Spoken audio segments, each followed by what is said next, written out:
whenever you guys are ready, we can start.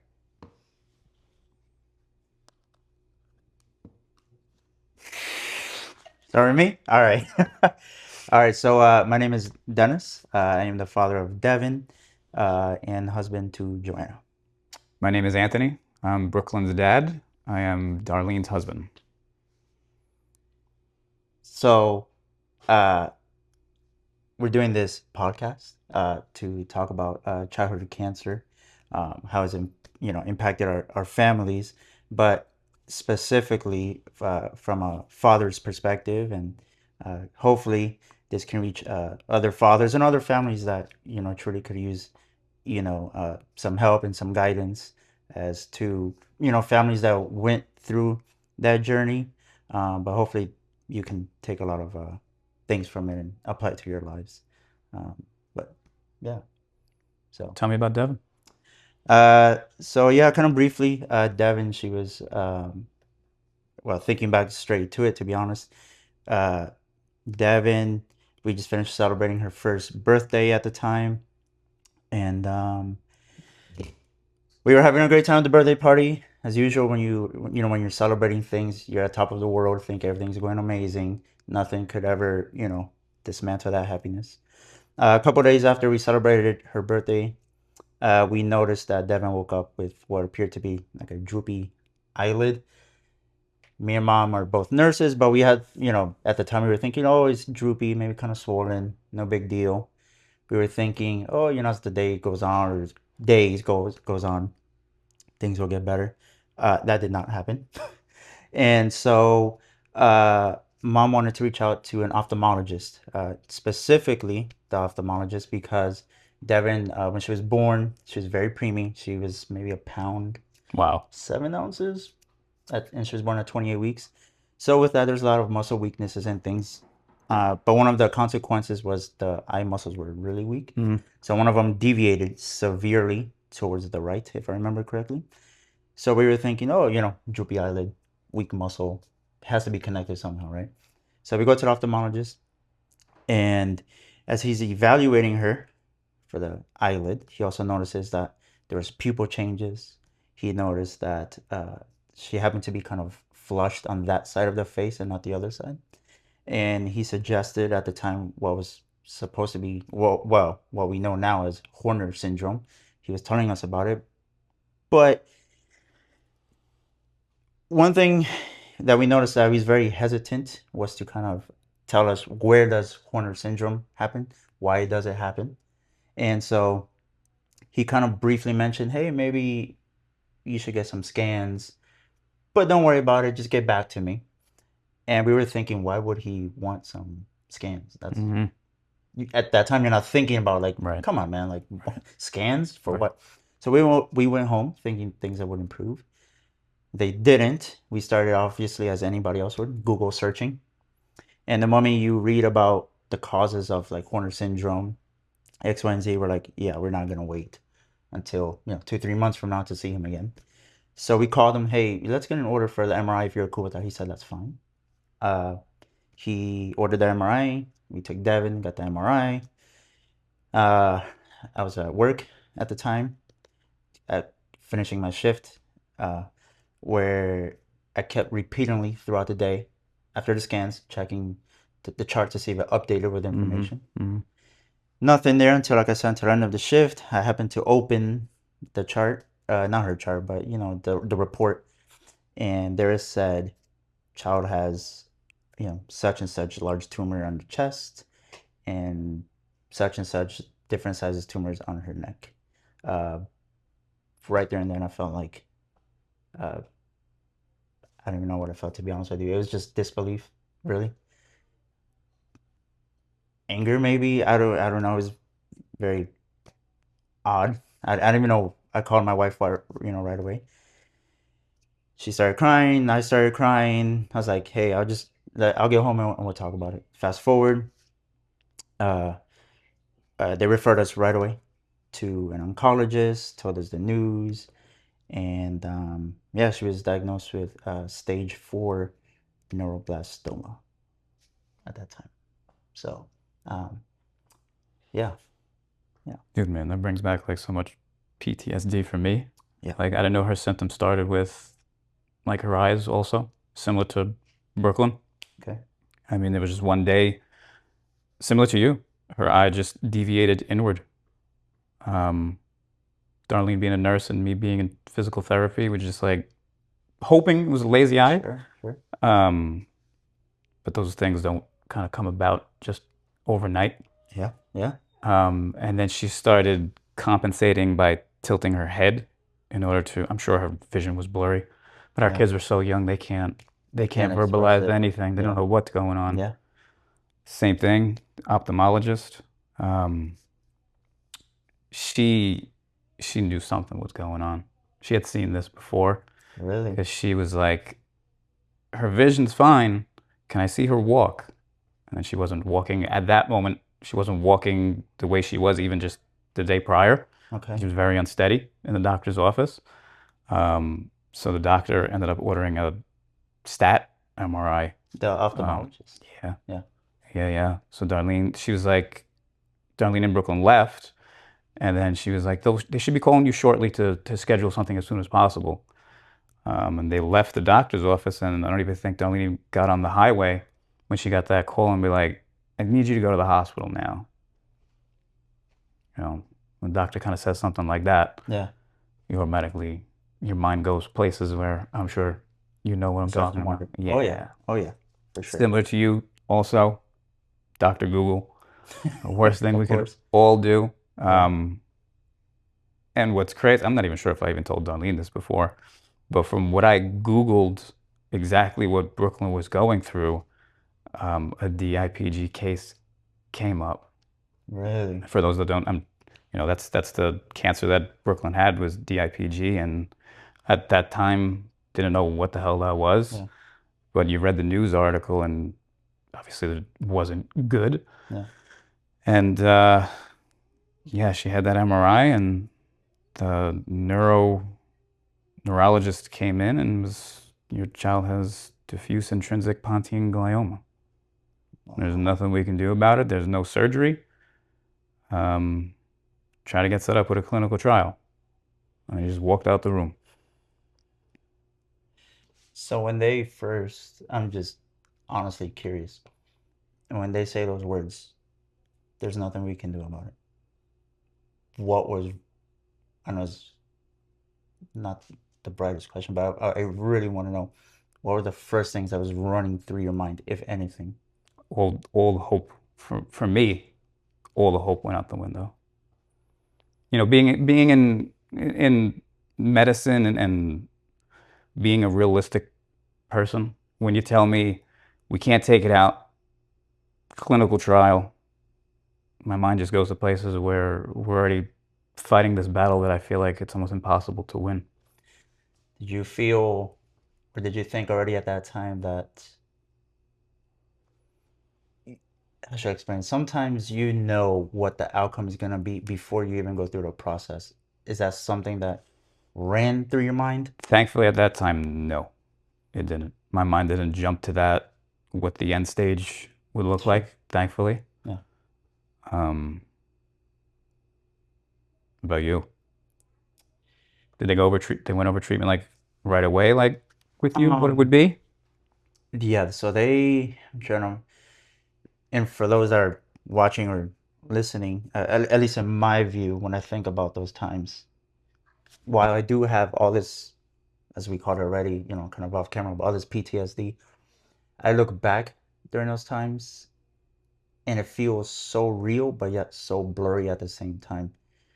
And while I felt like I was present, looking back, I feel like maybe I wasn't that present as far as they were talking to me, but I wasn't listening. I was, sure, I know what you're telling me, Yeah. but I'm still so in shock or still like, no, this is not me. This is not my life. This is not my kid. Like, no, this is not it. But yeah, I mean, once she was diagnosed, I'm not gonna call it a fast track, but I felt like a fast track where everything was like the surgeon came in and said, "Hey, we're gonna put such and such a line in her. and in 3-4 days we're starting this treatment. We're not wasting any time. But yeah, I mean, while they're telling me those things, I'm processing, but I'm really not. Mhm. You know, I'm like, yeah, just do whatever has to be done. Of course, with Dr. Google, you know, immediately for me anyway, I'm thinking, you know, what's prognosis? What's, Mhm. you know, what's this journey like, and things like that. But yeah, that's how it was for me. It moved really fast. Very, very blurry times. Do you think about Diagnose a Day a lot? Or does it kind of pop in? Maybe not think about it per se on your own, but does it pop in a lot? When she was diagnosed? Yeah, that day. Like, does it pop into your head a lot? Never. Yeah, every day. And not so much as, I mean, there's like different, I'm gonna say milestones, but things, you know, along the way that you do remember. But one thing that I always think about is, like I mentioned, while I was at work, I scrolled through the results and I saw what I saw. I felt like from that, you can always in life look back at one point or another and say, hey, that's where like life just changed for me. That was the day that life changed for me, and I was never the same. It's like if there was a dentist at that point in time, he was no longer. It all ceased to be. Yeah. Our lives are always now like pre-diagnosis and post-diagnosis. Exactly. Which is actually a question I wanted to ask was, I mean, I was gonna ask, how do you feel you've changed? Not just you, but how are things just, if you can describe them, how are things just different? You know, from your perspective, how's life different? How's your family different? Your relationships? How have those things changed? I don't have time to waste on nonsense. Like Yeah. so much of it that's going on in the world today, like I've spoken about this before, but time is so precious. Yeah. And Yeah. before something like this happens, let's face it, we all take that for granted. Yeah. Oh yeah. We don't realize how short a time we have. Yeah. It's funny you bring that up because you know, the days that I feel like I'm short-tempered or angry for whatever, or upset, sad, you know, whatever it might be, I always think about those moments. I think about Devin, what she's been through, not just Devin, Mhm. but things that like how you went through. And I'm like, I think to myself, does it really matter? And I can never answer, you know, nothing is more important than Right. your kids, your I loved ones, and completely get that. yeah, Like there's so many things that pre-diagnosis I would be complaining about yeah, that I'm going through now, and now I'm just like I can't complain about anything. yeah. Like my back hurts. It's great. I want to run. Just Let's fight do through it. Yeah, Like yeah, Brooklyn's head was opened up like 3 times for biopsies and a shunt revision, and they go through these scans like every 3 months. And if Devin's anything like Brooklyn, because she's young, they put her under, right? Oh yeah, yeah. 4 gen And anesthesia. how is she when she comes out of anesthesia? Oh, fighting. Dude. You can hear them Dude. crying through the whole, you know, hospital. I was not prepared. That's just something they just keep from you because you're so stressed out already. Yeah. The way they come out of anesthesia is like nothing I've ever seen. Yeah, and I mean, obviously, because I've worked in it, so it's, Right. you know, and I see it hand to hand, day to day, and it's just like that in itself is traumatic. Where you see your child, Right. not just the coming out part because they're crying and they're fighting, they're Right. wanting to pull things out, but for those that may not know, when you're going under the anesthesia, especially the younger you are, the harder it is to watch and hold them down. But they put the face mask on them with the anesthesia gas, and they're fighting the whole time until they're finally under with that. But man, that's extremely traumatizing. Yeah, you can never, you know, get over that. Yeah, no, that's I remember very once tough. it took like 2 hours to calm her down. After the yeah, man, that oof. And like she was starting to get heavy from the steroids already, the weight gain. Yeah.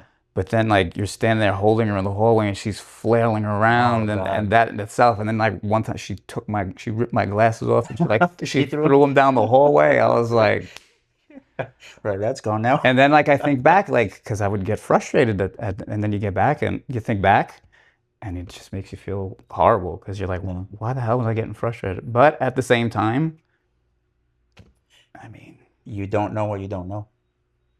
I mean, obviously, looking back now and talking about it, you're like, oh, you know, it makes sense to anesthesia. But at that time, your hands are so full, yeah. you're not thinking about, you know, XYZ and things like that. Um, wow, man, yeah, that's hard to see for sure. I'm curious. You've brought it up before, and I've always wondered since the day I met you because you brought it up.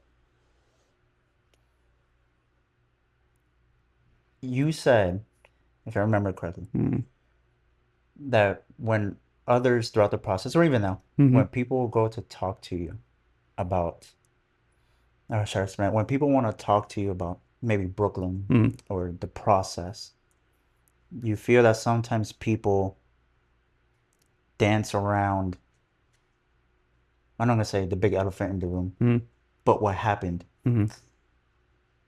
How would you, or what, how would you appreciate someone to, when they respect what you've gone through, how would you want that person to approach you to talk about it and make it feel like it's not just, you know, I don't know, someone fell and broke the arm, okay, whatever. Like, no, this is something that has real meaning, has real consequences. Mm. Is there a particular way that you want to be like approached, or how does someone take up that conversation with you? I think the best way to when speaking to a parent, especially one who's lost a child, the number one thing to do is the first sentence is, well, the first question is just tell me about your kid. Yeah. That's the best question that you could ask because all we want to do is talk about our children. Okay. We want to talk about them like before the diagnosis. Okay. We want to get away from those thoughts of what we've been talking about. And looking back, I'm a different person even from 2 years ago when she first passed to now. Yeah. You know, people get uncomfortable and I get it, especially when that comes up and I said she didn't survive, she passed. Yeah. You know, and that person just shuts down. Yeah. And I used to get not upset, but you know, you kind of want to keep talking about the conversation, but it used to just shut down there, and I get it. It's uncomfortable. Yeah. But now it's like I said, I get it. Wow. Because I'm sure I was even that way before. Yeah. You know? Man, I mean, because I know for me personally, when we first met, and even until obviously now, but Was the first time I met you in Relay for Life? When we did the Relay for Life at, was it the first I time? think it was that. I think it might have been. I think Yeah, it was yeah. that. I think it might have been. And then obviously, you know, after that, we met Yeah. once or Yeah, twice. yeah. I mean, but we never had the moment to like really sit down and No. talk No, about no, it. no. But I've always wondered, how does someone that goes through something like that powerful, how would they want to be approached? Because it's not on the other person to dictate. It's on, you know, the person that went through it. Hey, how do you want me to? Because I wanted to talk about it, and I wanted to, yeah, just talk about it and say, hey, how are you doing? How is that like? Can that help? And obviously in this case, how can this help others? What can we get from it? Right. Do you need anything? Um, but yeah, it's I can only imagine that. With the do you need anything aspect, it's kind of like we need people to just do it. Yeah, yeah. Like, how are you with asking for help from people? Like when it initially, when like all thought was just everything is Devin. I can't even think about mowing the lawn. I can't even go think about going out to the grocery store. Were you able to comfortably ask people for help or no? And I don't think so. that's all of us. I don't think so. I haven't met anyone who truly would tell people what they needed. It's more we need people to just take the initiative. That's true. That's Just true. go to the store, get the essentials, drop it off on our doorstep. Yeah. Ring our doorbell and maybe not ask to do our laundry, but you know what I mean. Like if you really feel like helping, just help. One of Darlene, when we were away at St. Jude for 3 months, one of Darlene's friends asked her lawn guy to come over to our house and mow the lawn. So it's like things like that. Yeah. Wow, You know? man. And I mean, I'm assuming, did you ever have any friends or loved ones that ever went through something similar, cancer or treatments or Cancer, yeah. I mean, cancer in my family is actually it's pretty prevalent, really but no kids were ever diagnosed with cancer. affected? No. It's like it's one of those things where that doesn't exist. Like Yeah, that's like what the are you talking commercials you about? see on TV. But It's it's real. far more common than people think. It's a real thing. Because even when people say that it's rare, I hate when they say it's rare. Like, no, It's not rare. if you really think about it, it's really not. Um, so something that me and my wife talk about, especially leading up to this podcast, she would ask me, and I remember throughout the process, there was always resources for like the mom, as far as like other mom groups, podcasts for moms, or things like that, Hmm. for them to kind of get things out their chest, talk, seek advice, etc. Hmm. I never found anything for the dads. Hmm. Um, what do you feel like should exist for the dads? I think they do exist already, we just don't take advantage of it. And what do you think that is? It's just that guy thing, man. We're just afraid. Not, I don't want to say afraid, but we're not comfortable just pouring out all our emotions in Yeah, front of people. We all just keep it tight to the vest. Because if they see us breaking down, yeah.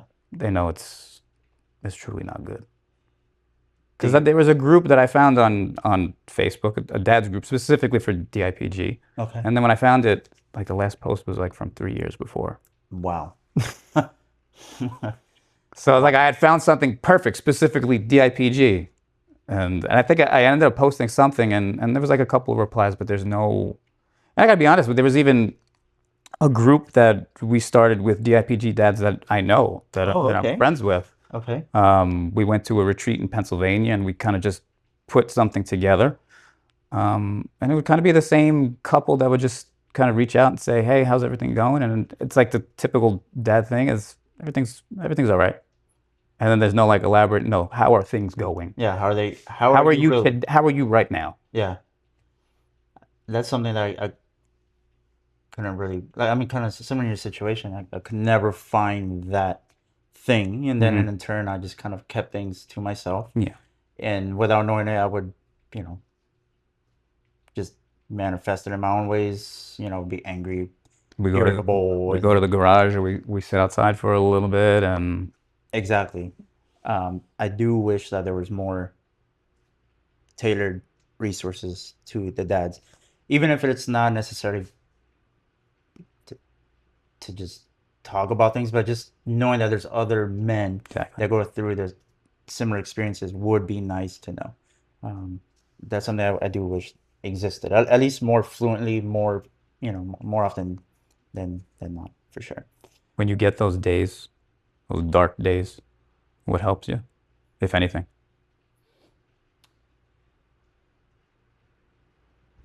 During those times, I like, of course anybody would, the first thing to do is start pleading with God, and I definitely did my fair share of that. Um,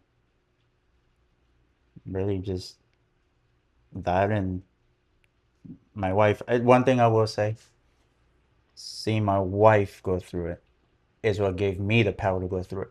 Because if it wasn't for her, I don't think I would have, quote unquote, done as well, I guess you can say. I know what you're saying. Because I leaned on her throughout that whole experience. I felt like I was the weaker one. Me too. Emotionally, Me too. I wouldn't be able to handle it. Me too. So I had her do the heavy lifting. When it came, it's amazing now we're, looking back at it, how we handled it as a team. Because while she was putting me through that emotional, where I was a wreck, even though to my family and, well, I didn't really have that much friends at the time, but through family and things like that, I would put on this, I'm not gonna say facade, but just calm, like, maybe not even talk about it. Mm-hmm. But deep down, I was, It takes over your life yeah, 24/7. every drive, I was The crying, drives are the worst. the worst. No music, just crying to and fro all the time. Get home, especially if I was alone, cry some more.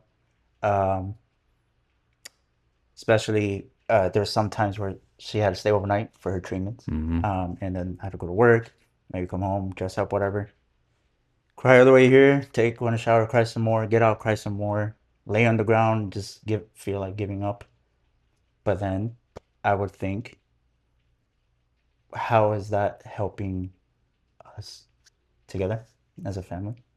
And I would say how amazing my wife, even though she was hurting in her ways, seeing her kind of be there, be present, gave me the power to do the same thing. Completely understand what you're saying. Yeah. I would not have been able to go through this process if I didn't have my wife. Yeah. Yeah.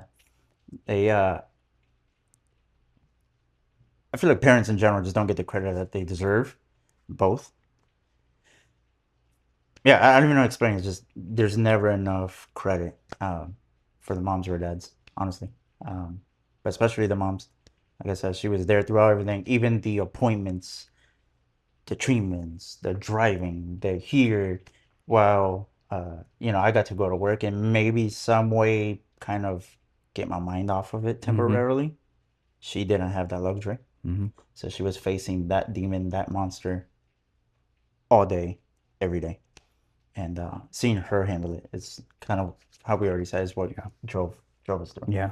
I think back to the way Donnie would handle things at home when Brooklyn wasn't feeling good. Deep down inside, I knew she was feeling the exact way as me, but she didn't show it at all. Yeah.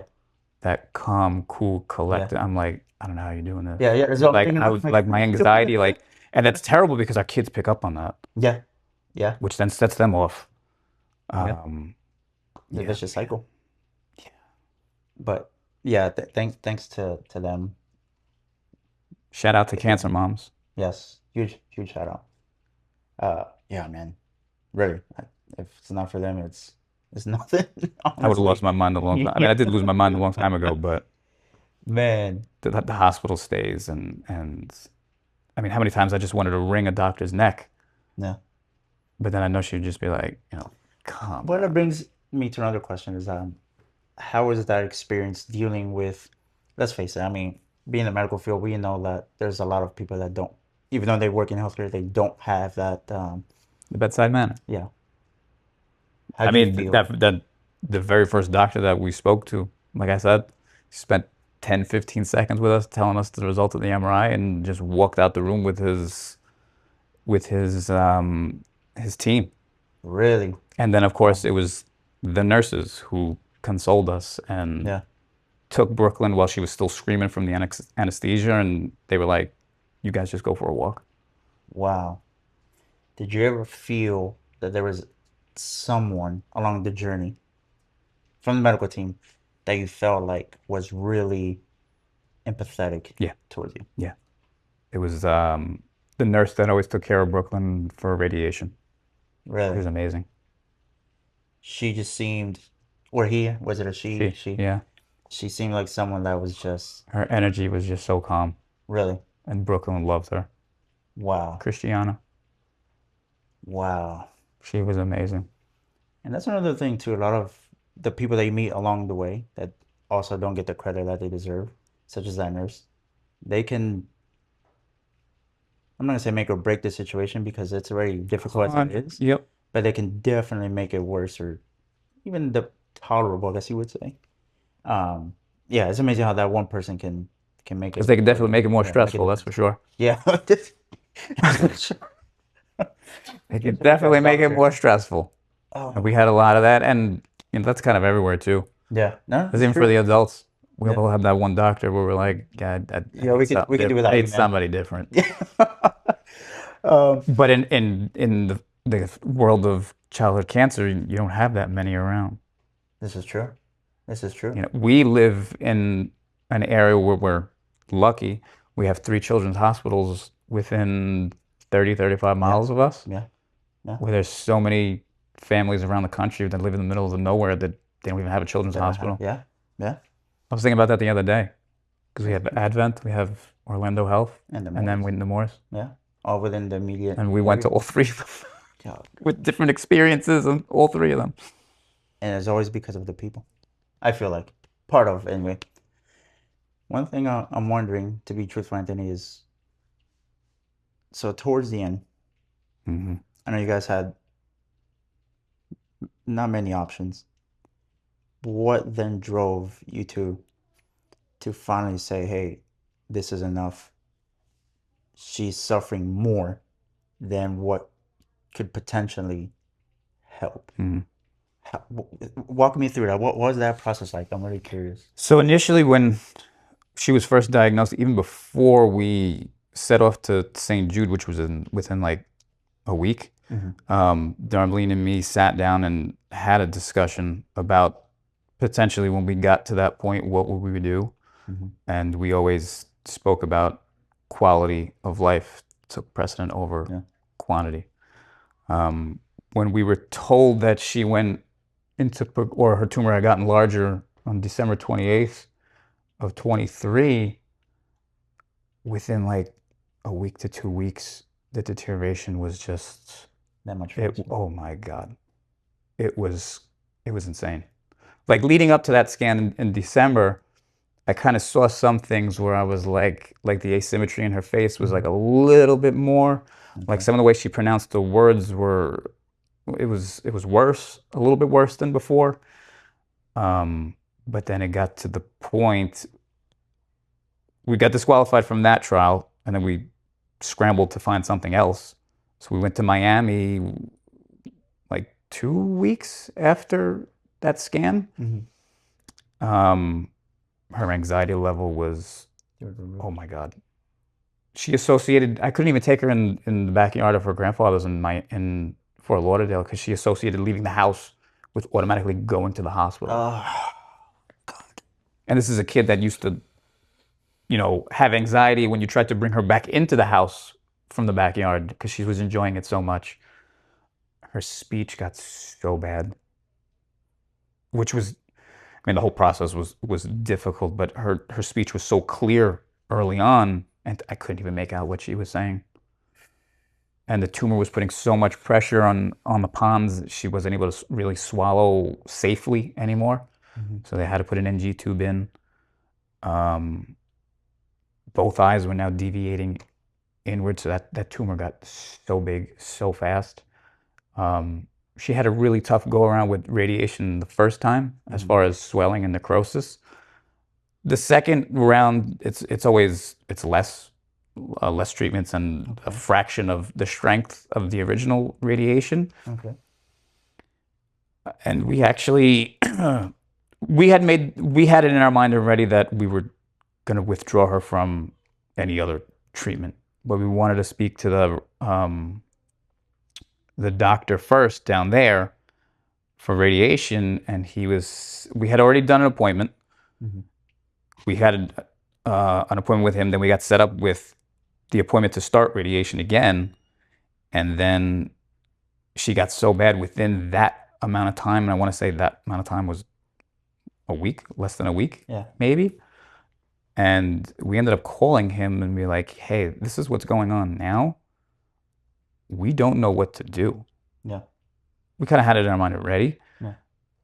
And he came out and said, which we're very appreciative that he did, we didn't expect him to, he said, if you're telling me what's going on now, I probably wouldn't go ahead with it. Which actually brings me to kind of, and part of another question was, during that time, did you feel that the providers were kind of pushing you to make a decision? Definitely not him. We loved him. For that alone. I did not expect him to say that. But then from others, if there were others involved, were they like not as front? The initial one, yeah. It was kind of like, we offer this, and then there was like a list of like others, and like the vibe was just like pushing for the one that was offered at hospital rather than potentially what might have been the best Okay. for her. Wow. Like we only had 3 or 4 options to begin with. Yeah. And they were to continue. No, that was initially when she was initially diagnosed. Okay. But then, Oh, okay. then to continue, like when she went into progression, we had one option left. That was it, because she had a shunt placed, so she had brain surgery before, so that disqualified her from a number of different trials. Her age, Oh, that's right. her being so young. There was one that we really wanted to do where they used focused ultrasound that opens up the blood-brain barrier, which will allow the meds to get in a Do it little bit directly. easier. Yeah. We were told that she was eligible for that, and it was up in New York. So I was kind of getting ready to speak to some family up there saying, hey, can we stay with you while we do this? And then we get a phone call saying, yeah, she's not eligible. I was like, what are you talking about? From the actual hospital? So there's like a tumor board for Okay. DIPG and such, where they review the cases. Okay. And when she went into progression, they pushed her case forward for them to review. And it's like it's a team of doctors from around the country, like the leading researchers and doctors for DIPG, that review it and kind of make the best plan potentially moving forward. Yeah. And we were told that the one doctor in New York was like, yeah, well, she can do it. Yeah. And then I don't know if they realized that she was too young, because what the cap that they would have had to fit her would have been too small. Oh, Her head was I too small see. to go through with the Actually, treatment. Yeah. Oh, okay. So it wasn't necessarily like her age, but it was technically it is, because her head wasn't big enough. Yeah, that makes sense. Wow. Okay. How do you feel you are, or rather, what are some things that you kind of, besides the obvious, what are some of the struggles that you feel like you're facing today because of everything that you went through? Is there things that are hard for you to, for example, still talk about, hear about, see?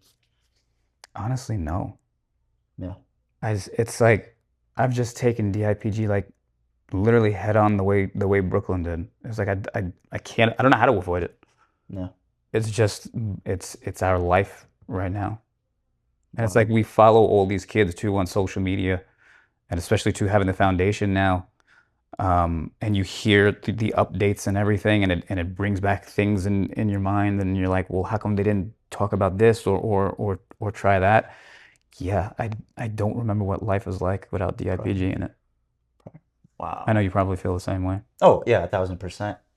Do you feel, as you're going throughout the day, or little things that you do you ever feel like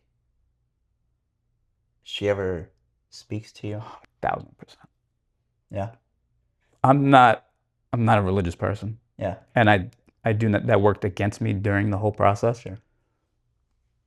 100% it worked against me, How do because you think like, okay, this is what the outcome is going to be. Yeah. There's no faith. So you essentially at that point just shut all that stuff out. But now, like spiritually, she makes her presence known. Yeah. Wow. There are so many things that have happened. Like there's not coincidence. Yeah, yeah. It's just not. Do you ever hear like a voice in your head and you feel like is her? I hear her laughing, making fun of me when I do certain things. Yeah. The way she would do in real life. That is awesome, man. And too, the way Darlene and me kind of cope with this is we still kind of, people who have not gone through this and not gonna get this, we still incorporate her into kind of like conversations. That's amazing. Like if we're sitting at the dinner table and one of us is poking fun at the other, we'll be like, you hear this, Brooklyn? Like, can you believe Daddy's doing this? Or that's not gonna work for everybody. Right. It's worked for me because I know she hears it. Yeah, of course. It's funny that you said that because there's people that don't even understand what it's to have a kid to begin with. If you don't even have a kid, but it's also go through the experience, the cancer experience. Not just go through the cancer experience, but then in particular cases, obviously, where you lose the child. Yeah, people are never gonna understand, and They just never will. Mhm. So I can definitely see what you're saying, man. But what I'd want to say is, despite how that person may be, showing themselves, they're still deeply hurting inside. Yeah. And I think that's kind of like, people see that you're starting to go out again and hanging out with people. They kind of think that you're moving on, which is the worst possible thing that you can assume or tell a parent, is to move on. Move on. Yeah. Oh my God. I know when people kind of almost act as if it never happened, or it Right. happened, but it was just a Right. moment in time, no big deal. Enough time has passed. Like, let's get on with your life. Yeah, There you're is good no now. getting on with your life. No. That's something that affects you each and every single day. I mean, like, for example, so for me personally, I guess it goes through stages. Mm. It depends. But like, there's certain things that I can't. I can talk about anything, but seeing it is where maybe now it's starting to hit me. If I see like certain videos or just pictures, not even just about like me, Devin, and my wife, or like, say for instance, like, you guys, it takes me to that place and I start to relive it, even though I'm not trying to. It just, something just clicks, and I'm like, I gotta walk away from it because I can't almost dissociate from it. So I have to take a break. I'm back. Okay, now I can show me now, or can I just see that later? And it's not like I mean to or anything like that, but it's like it just takes me to that time. And even though I guess I moved on from it, but it's like, have I really? You know? You know how many movies I've seen in the last 2 years where the main character, the dad, loses a kid? Gosh. And I'm like, I've never seen a movie like this before in my life. They're all like that. You're like, come on, man. What is this? And now it's just, you just relive all of that. And the pain that you see the actor portraying in the movie, it's like, man, yeah. So while you're seeing that, are you telling yourself something to kind of move past it? Or you're just watching it for what it is and you're like, this is just that? Kind of, okay. And I hate to say this, but I'm kind of like also seeing how good of an actor the dad is. Wow, man. Wow. And I gotta say, one good example of it is, if anybody's seen True Detective with Is that a show? Matt on HBO, yeah, Okay. with Matthew McConaughey. Yeah. He loses his daughter, Okay. and you understand why his character is that way. Really? I've never even heard about that show before. Yeah, Gotta check that out. it's a dark show. Definitely, Really? definitely make sure Devin is definitely asleep while watching that.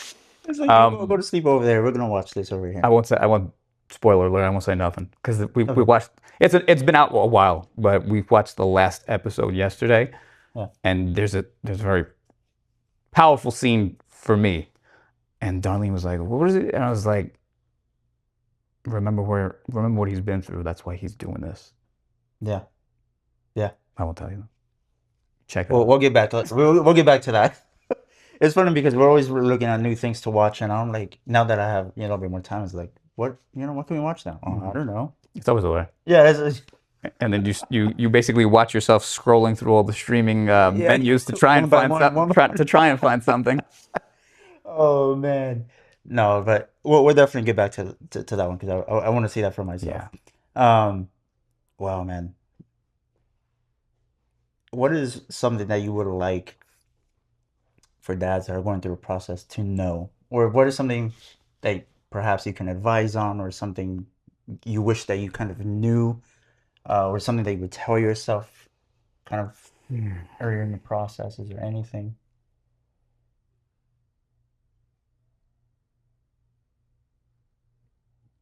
Let your emotions go.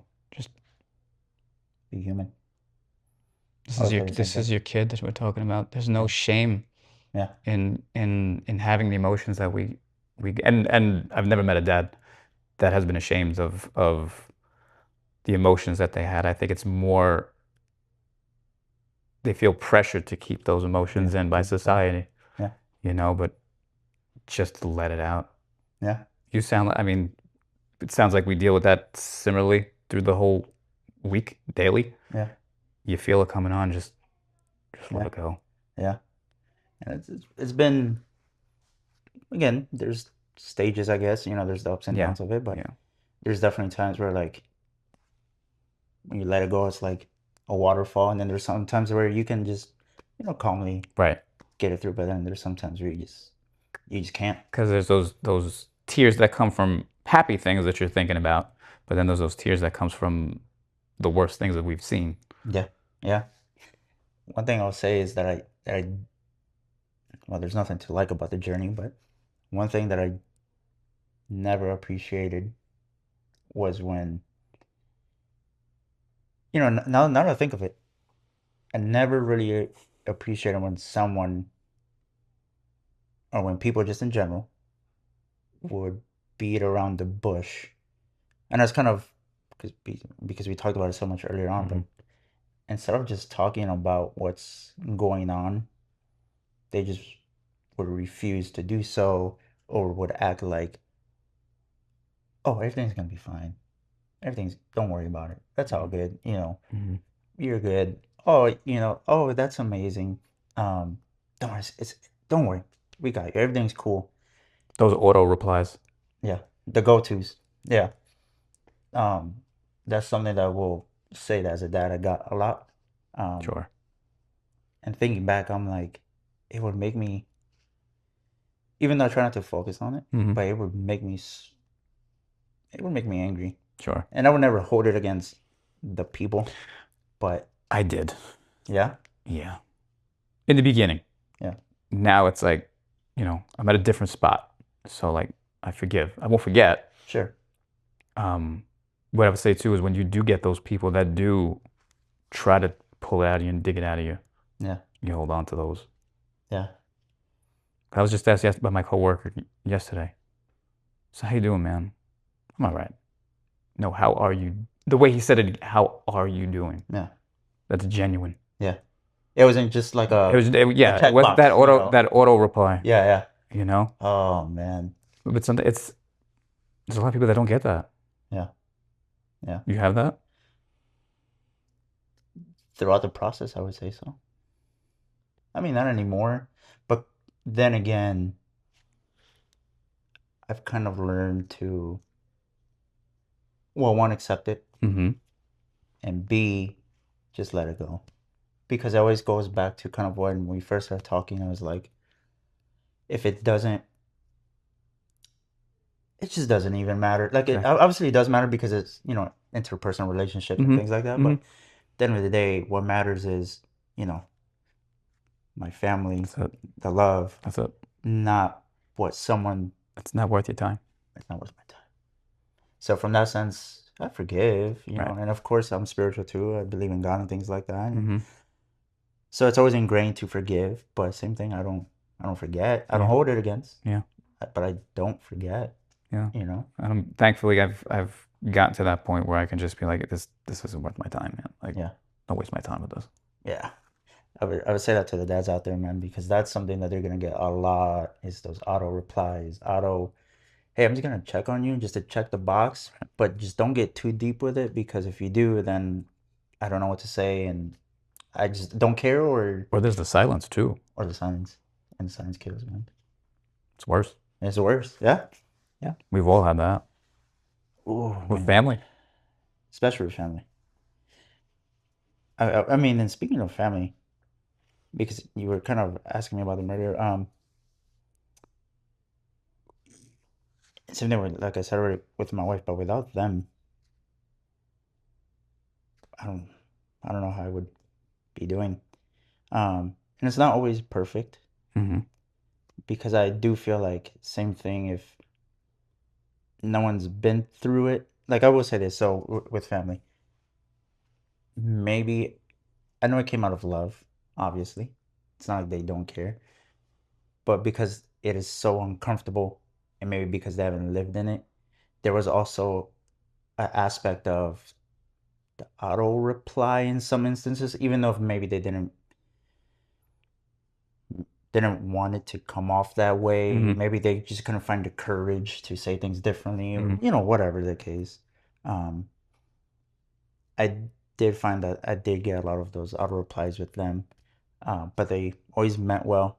Right. And in my case, you know, they would give a life, they would do anything, they would help. But, and actually, I would encourage the fathers out there to speak to your family, let them know kind of how you were saying, but open up, let them know that if you need help here, or hey, this is not just an auto reply thing, like this is Mhm. my child's life. Mhm. It's not just like losing a job or something, like, oh, Mhm. let's all move on here. Mhm. And that's what I was just about to say Yeah. too. You know, you can tell them, say, "Hey, that's not the right thing to say right now," Yeah. which we're always hesitant to do. You know, you feel Yeah, uncomfortable. yeah, because Well, I feel like, I you're like, should it's say my I family. felt uncomfortable doing that. Yeah, But you can take it in a sense of kind of showing people this is how you deal with it. yeah, This yeah, is the proper things to ask. yeah. You know what's crazy about that? Because actually, it's something I wanted to ask you, but I'll just say it first. One of the few things that I took away from the whole experience, many things, of course, but one of them was kind of what you touched on, like, speak up, talk, say it. You know, no matter what it is or who it is, too. Mm-hmm. And you don't have to be, you know, mean or Right. anything like that, but be assertive and get it off your chest. I think that's why I didn't in the beginning, though, because of the initial of everything going on. Yeah. If I did, it would have been mean. It would have been the Yeah, way I would have yeah, said yeah. it would not have been pleasant. And understandably so. Exactly. So, One thing I wanted to ask you: how has your relationship been with Joanna since Devin's been diagnosed? it's a good question. Uh,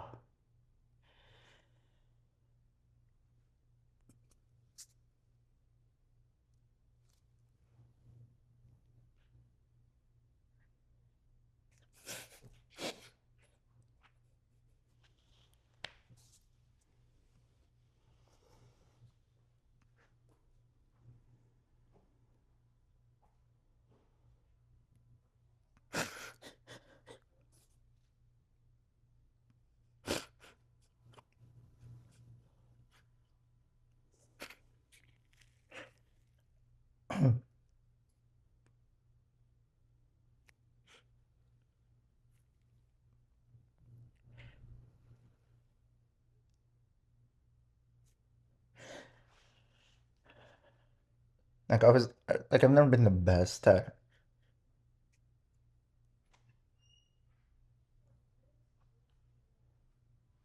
like necessarily showing appreciation, but appreciation grows to a whole other level. And the reason I cry is because, at least for me anyway, I felt a lot of guilt because I would have to leave, you know, work or whatever else, and then to leave and think back that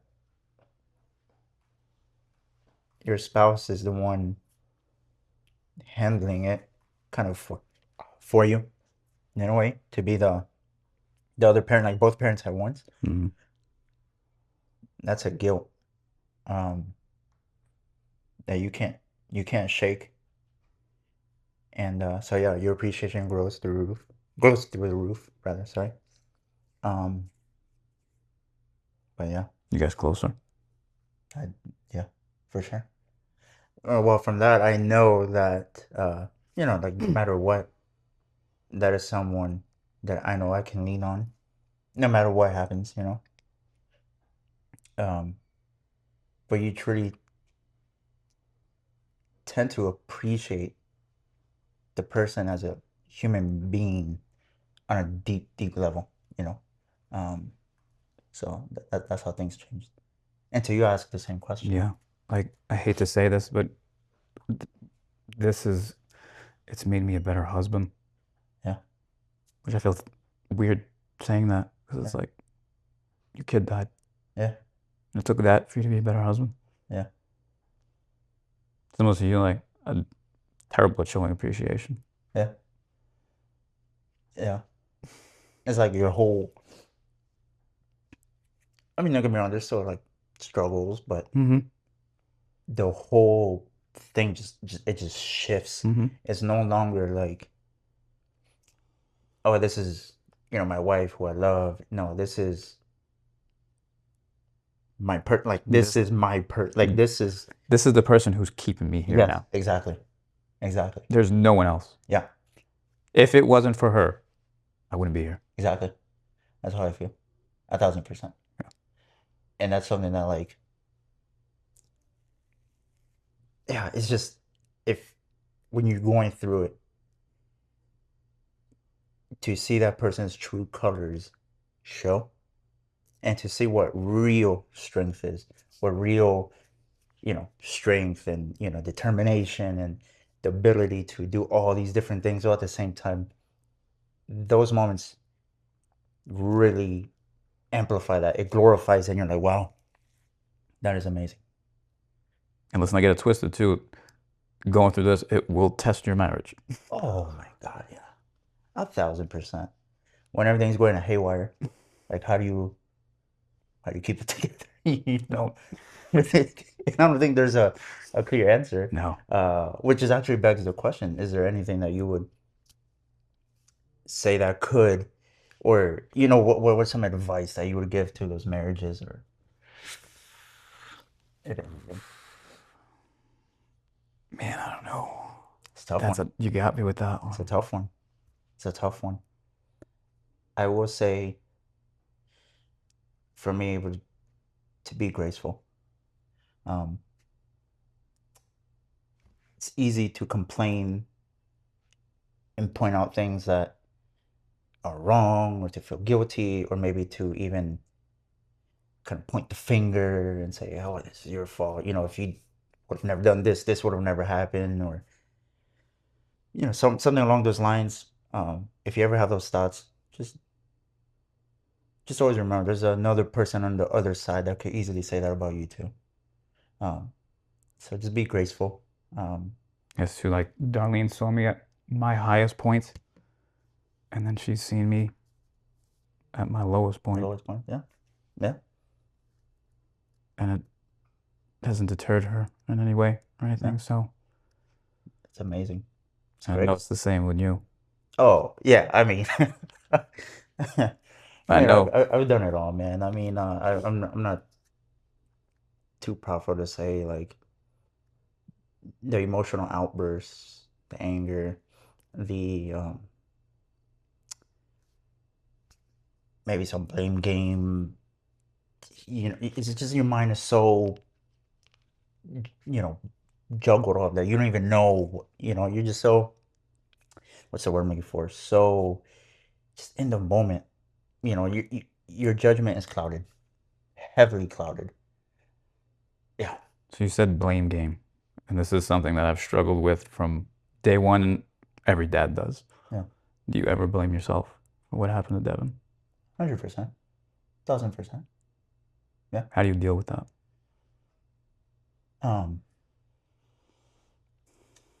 I try to be graceful with myself. I think about, that's where I say grace is like, it goes back to kind of remember who you are. Remember what you've done. Like, no one would intentionally do something to like their child or do something that could harm them in any way. So be graceful to yourself and your spouse. But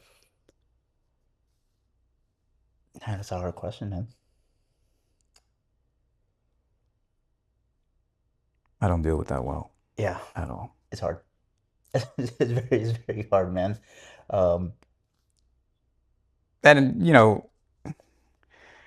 we know it wasn't our fault. Yeah. And people always say that, and they mean well by saying that. It doesn't make there's always a part of you. It doesn't make us feel any better. No. We're always going to blame ourselves. Right. Being the dad, we're supposed to protect our family. Yeah. There's always a part of you that's like, what was my role in exactly in all of that? Did I do that? Could I have done that differently? Just was it me? Like, this is something that I did. Is it karma? Is it right? The karma thing. Karma thing. Like you start thinking about everything that you've done wrong in life. Why Like, not oh me? man, is it? Why not me? Yeah. Why'd you have to do this to my kid? Yeah. Why us? Like, yeah, all these things, you blame yourself, but then you're like, but hold up, wait a minute. Like, I love my child. I love my family. I wouldn't do anything to Of course. hurt them. And that's kind of what helps me out. I'm like, come on, man, snap out of it. Like, Yeah. No, we're not gonna accept that. But that's what helps me to get through it. What about you? Anything that helps you kind of get through it? I guess talking to her, like we were talking before, Yeah. Yeah. that really helps me out a lot. And I started that right away. Really. Yeah. It's not easy. She spoke so much, and it was like, our house is so quiet. Yeah. So it's like, I'm just gonna talk. I'm just gonna talk. Yeah. And do you feel, obviously nothing's gonna make it better, but do you feel as you're talking it and you're discussing it, like it's getting you through it in a way? For sure. For sure. Yeah. I'll even sit in her room. And I threw myself into that and went into her room. We hadn't even so take a step back. While we're at St. Jude, I think it was St. Jude. Whatever. I ended up coming back home to the house with my best friend early, before Darlene and Brooklyn got back with my best friend's wife. We brought a whole bunch of stuff back to bring back to the house. And I remember going in her room to put stuff in there. And it was like, as soon as I got in there, like my anxiety level just went through the roof. Yeah. And like I couldn't run out of there fast enough. I saw everything that made us so happy. All the books that we'd read, her Barbie Dream House, all that stuff. And I couldn't run out of that room fast enough. Yeah. But instead of avoiding that, I just kept trying to force myself to go. I'm not saying that that's the proper thing to do either. Right. We ended up fixing her room up even a little bit more after the fact, so that we can go in there and spend time and kind of use it as a way to communicate with her. Sure. It's like my most comfortable spot in the house. Yeah. Right now. Yeah. Wow. It's what brings you calm. Yeah. And peace. Yeah. Wow, man. That's I'll go in there and the cats will follow me in there. They used to love going in there with Brooklyn, and we'll just sit on the rug and just sit there and look through her stuff. And yeah, it's weird that's kind of brought me comfort. Yeah. The thing that you were running from the most, when you start running towards it, it's what gives you the most. But also like looking at all the toys too that they'll never be played with ever again either. Yeah. All her stuff is on the wall, and yeah, that's weird. One thing I will say is kind of another thing I learned was there is no correction. I guess there's some better ways than others of how to cope, but there's no real one answer. There's no necessary right or wrong. Right. Because I know, obviously, going through it, you're like, if I do this, is that right? If I don't, what is right or wrong? There's no right or wrong. There's no right way of doing it. It's what gets you through it. And I found that out really quick, because what worked for me didn't work for Darlene. Like I was able to finally get into her room quicker to just kind of whatever in there. And it took Darlene a long time to finally get in there. So safe to say, obviously, that you guys had two different ways of coping, of getting through. For sure. For sure. I threw myself into the backyard where she helped us plant everything, and her swing set is still there.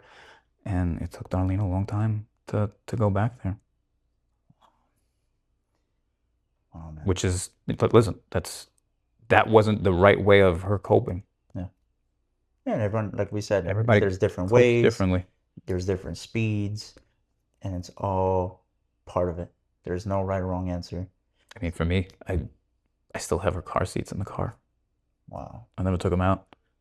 And that gives you, I would imagine, like, she's still here. So there's that, but then there's also, I feel like if I take that out, then I'm moving on, and I don't want to feel that. Of course. Wow, man. And don't get me wrong, there's been times when it's like, we need the extra room in the car. I was like, well, we got to find a different way because I'm not taking that car We are seat not out. touching that car seat. And it's staying right there. Oh man. I think the Wow. only time I took it out was when we were like the night before the 5K, when we do the 5K, because we Yeah. have to cram everything in That's there. I'm true. like, I'm sorry, honey, this day's for you. So I got to take this out of the van. As soon as it's done, it's going right It's back. going right back in. Oh man. Wow. Wow, man. Yeah, I mean, wow. I can see that, man. There's something so therapeutic of just talking things out, man. Like actually discussing it, hmm you know. hmm I keep going back to that, but it's obviously now because I was crying earlier, but like I noticed the importance of actually talking through it. When we are going through it, there was, I mean, we talked about it, but It makes the world of a difference. yeah, yeah, And for someone who's going through it, we like when you speak to someone who's not going through it, we don't even really need them to say anything. We just need them to listen. Just Yeah. sit there. yeah. Wow. Is there anything else that you would want like the fathers to know?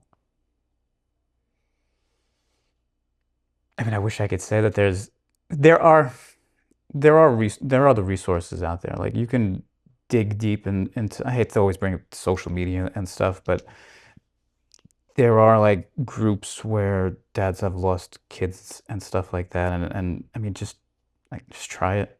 Reach out. Joanna did Because it's like we're always there. We're all there wanting to help the others. Yeah. It's just we don't get that approach. Yeah. You Yeah. know.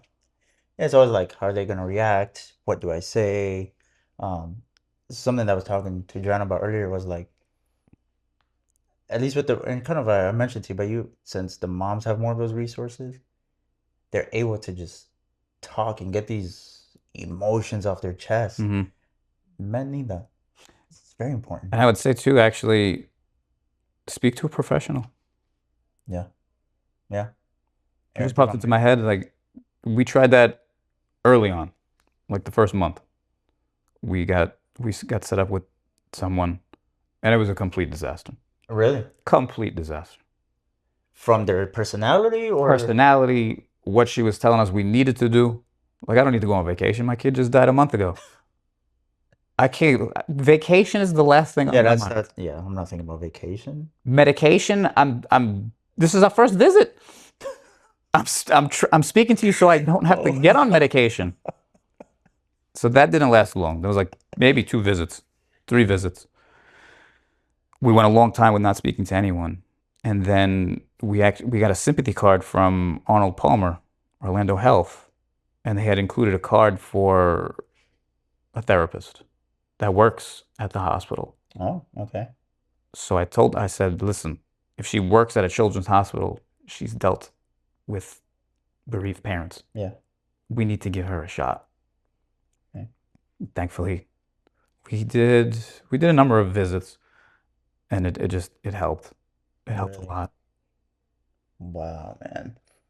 Um, wow. I didn't know they had something like that. Because Definitely. I'm trying to think. It was like the last visit that I had with her, and it was kind of what we spoke about. Like we feel like we didn't protect our child. Yeah.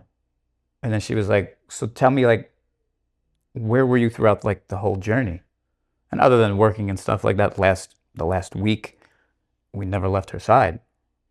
And she's like, "Then you were protecting her the whole time." Yeah. And it was just that. It just completely changed how I thought about the whole thing. Yeah. It's like that reminder of like, yeah, you're saying this, but no, really Yeah, think it through. Where were exactly. you? Like, what were you doing? It's like, oh, wait, you're right. I was there. I was present. I Yeah. was there to hold and lead and all those things. Wow, man. It is difficult to find that good one. And I would say too, not necessarily it only has to be for parents who have lost a child too. It's just In general. in general, man. Do you feel the people's approach to you today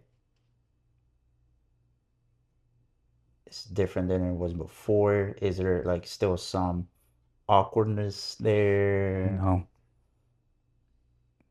don't get that awkward feeling anymore. Yeah. You get that? Can't say that I do anymore. I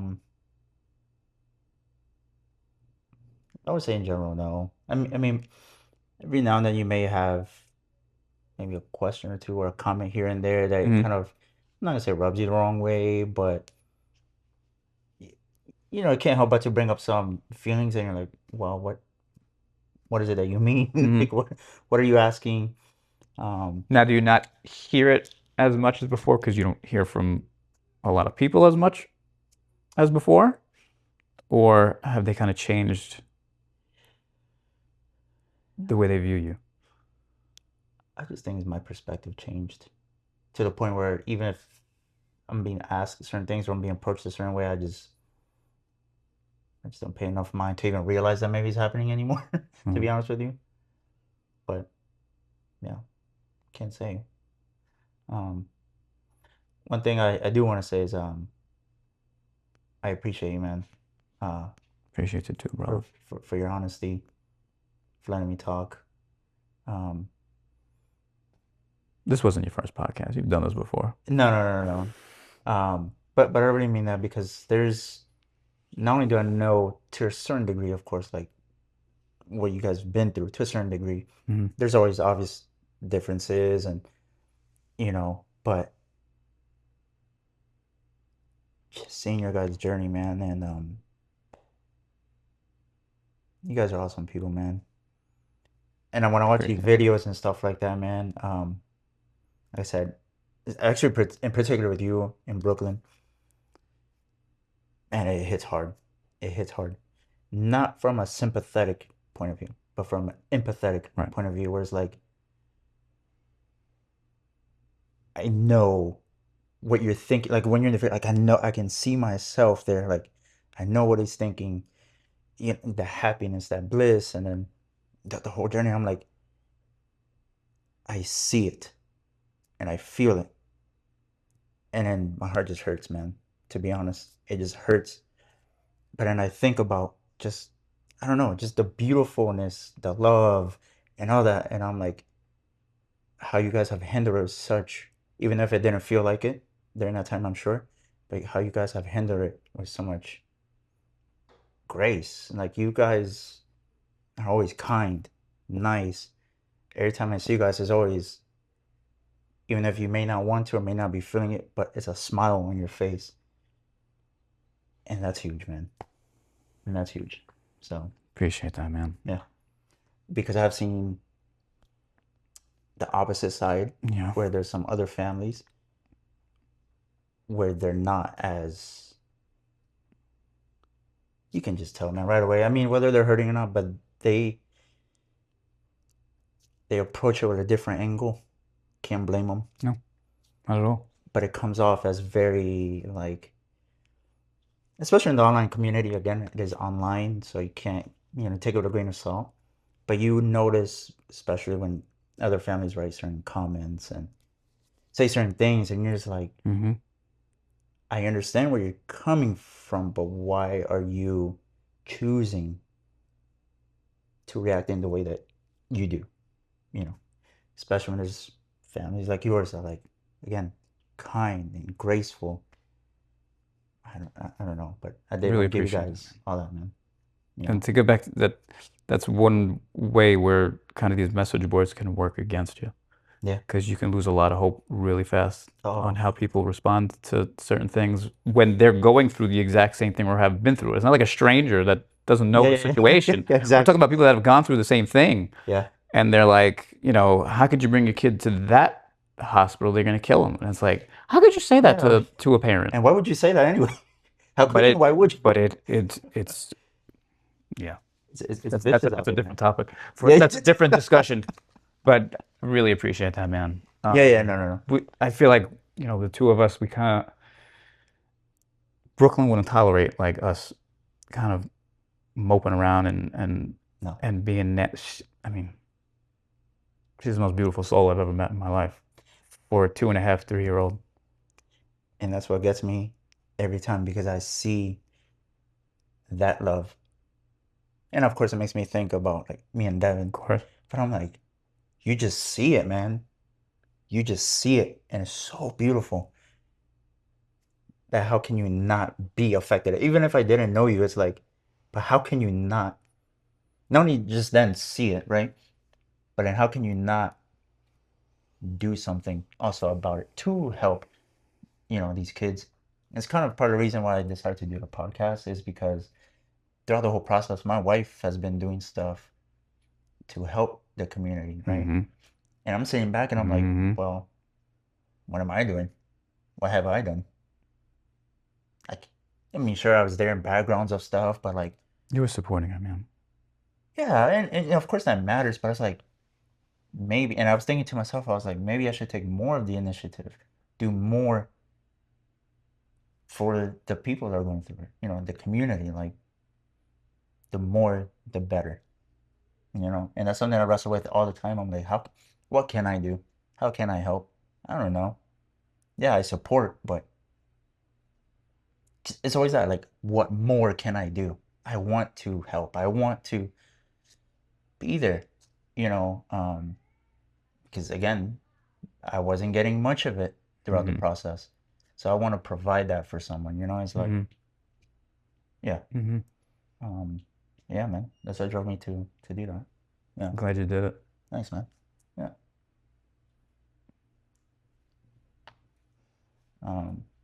But yeah, that's all I got, man. I don't know. I think we're good. Yeah, that was awesome. That was a good first episode. Yeah, I think so. No, man, but thank you. Ooh, really, thank you so much, man. That was huge, brother.